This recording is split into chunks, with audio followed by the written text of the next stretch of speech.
오늘의 말씀 출애굽기 19장 16절부터 25절 말씀.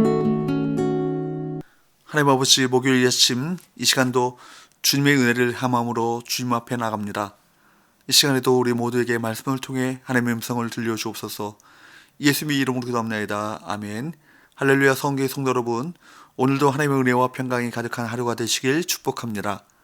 오늘 우리에게 주시는 하나님의 말씀은 출애굽기 19장 16절에서 25절 말씀입니다. 하나님께서는 시내산 정상에 임재하십니다. 백성은 너무나 다른 두 반응을 보이죠. 처음에는 두려워하고 다음에는 호기심을 보입니다. 이런 모습이 우리와 크게 다르지 않은 것 같습니다. 하나님의 임재에 대한 이스라엘의 반응을 살펴보면서 우리는 어떠한 모습으로 하나님을 섬기고 있는지 함께 돌아보기를 원합니다. 구약에서 불과 연기는 하나님의 현현, 즉 하나님께서 나타나실 때 수단으로 사용됩니다. 하나님께서는 시내산에서 언약 체결이 끝난 후 우레와 번개와 빽빽한 구름 그리고 나팔 소리로 나타나셨습니다. 16절, 셋째 날 아침에 우레와 번개와 빽빽한 구름이 산 위에 있고 나팔 소리가 매우 크게 들리니 진중에 있는 모든 백성이 다 떨더라. 우레와 번개, 빽빽한 구름, 커다란 나팔 소리가 들렸습니다.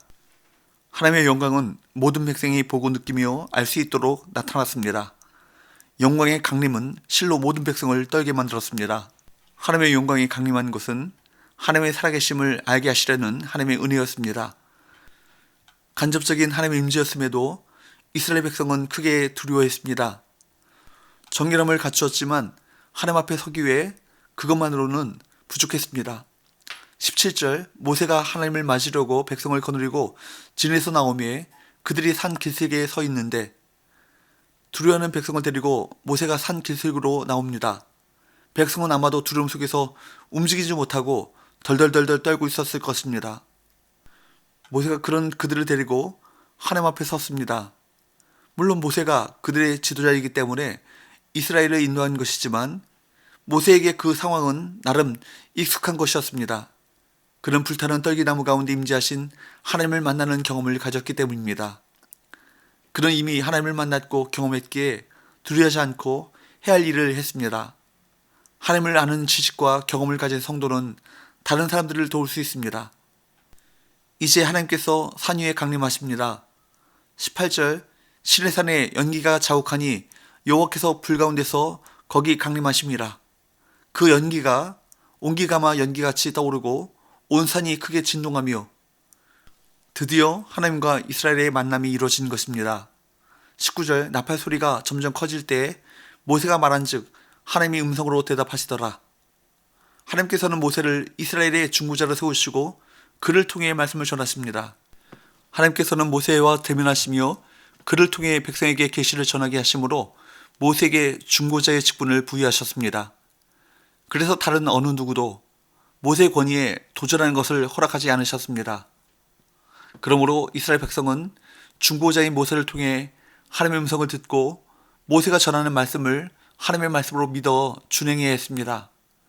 그러나 모세가 궁극적인 중보자요 하나님께 나가는 길은 아닙니다.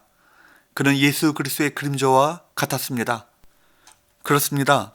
하나님께서 모세를 통해 궁극적으로 계시하신 실체는 예수 그리스도이십니다. 예수 그리스도만이 유일무이한 중보자요 죄인이 죄사함을 받아 하나님께 나가는 길이 되시는 것입니다. 예수님께서는 자신을 통하지 않고서는 하나님 아버지께로 올 자가 없다고 말씀하십니다. 그리스도는 죄가 없으신 완전한 하나님이시면서 인류의 죄를 대속하시는 하나님의 어린 양으로서 십자가에서 죽으시고 사흘 만에 부활하셨습니다. 그래서 성경은 하나님께서 예수 외에는 구원받을 만한 다른 이름을 주신 일이 없다고 전합니다. 하나님께서는 모세를 산 위로 호출하십니다. 20절, 여호와께서 시내산 곧 그 산 꼭대기에 강림하시고 모세를 그리로 부르시니 모세가 올라가매 하나님 앞에 가는 것, 그것은 경계를 넘어가는 일이었습니다. 하지만 모세는 죽지 않았습니다. 그러나 곧바로 하나님께서는 모세에게 경고하십니다. 21절, 여호와께서 모세에게 이르시되 내려가서 백성을 경고하라. 백성이 밀고 들어와 나 여호와에게로 와서 보려고 하다가 많이 죽을까 하노라.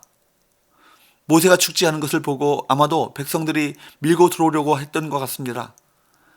그런데 신기한 것은 보려는 호기심으로 하나님을 보려고 하면 죽습니다. 하나님께서는 결코 호기심의 대상이나 시험의 대상이 아니십니다. 그래서 하나님께서는 그곳으로 올라온 모세에게 이스라엘 백성들이 거룩한 경기를 침범하여 하나님을 보러 나오지 않도록 당부하십니다. 또한 하나님께서는 시내산에 강림하신 하나님을 섬길 제사장들에게도 성기를 지켜야 할 것을 추가로 말씀하십니다. 22절 또 여호와에게 가까이 하는 제사장들에게 그 몸을 성결히 하게 하라. 나 여호와가 그들을 칠까 하노라.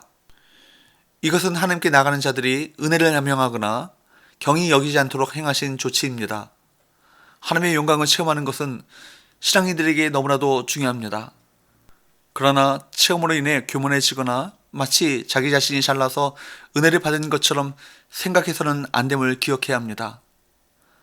하나님께서 하신 경고와 지침에 대해 23절에서 모세는 하나님의 말씀대로 산에 경기를 세웠으므로 백성이 산에 오르지 못할 것이라고 답합니다. 그렇습니다. 성도는 하나님의 임재 체험을 사모하며 추구해야 합니다. 또한 은혜의 선물임을 알고 주신 은혜에 감사하며 하나님의 섭리를 믿어야 합니다. 하나님께 나아가는 자는 그분이 살아계심을 확신해야 하며 두렵고 떨림으로 나아가 하나님께서 베푸시는 은혜를 누리고 하나님을 올바로 경배해야 합니다. 체험 자체를 추구하는 것이 아니라 말씀에 입각해 하나님을 바르게 믿는 것이 중요합니다. 우리는 말씀에 기초한 신앙과 체험적이고 열정적인 신앙 사이에서 균형의 추를 잘 잡아야 합니다. 자신을 높이는 영적인 교만함을 버리고 겸손하게 하나님을 추구하십시오. 이에 하나님께서는 24절에서 모세에게 산에 내려가되 다음에는 아론과 함께 올라올 것을 명하시고 그 와중에 제사장이나 백성 모두 혹여나 정해진 경계를 넘어 여호와 하나님께서 임재하신 산 위로 올라오지 말라고 거듭 경고하십니다. 25절에서는 모세는 산에서 내려와 하나님께서 하신 모든 말씀을 이스라엘 자손에게 그대로 전하여 알립니다. 사랑하는 여러분, 무지와 호기심은 사람을 멸망으로 인도합니다. 많은 경우 무지와 호기심은 죄와 탐욕으로 사람을 인도합니다. 마찬가지로 하나님에 대해 무지하면 사람이 제멋대로 하나님을 믿게 됩니다. 우리는 우리 마음대로 우리 생각대로 하나님을 믿고 섬겨서는 안 될 것입니다. 하나님께서는 우리를 사랑하시지만 결코 업신여김을 받진 않으십니다. 분명한 것은 우리가 하나님을 알아야 한다는 것입니다. 두려워하고 무서워하면서 하나님께로부터 멀리 떨어져 있어도 안 되고 호기심과 무지로 하나님께 경솔하게 다가가서도 안 됩니다.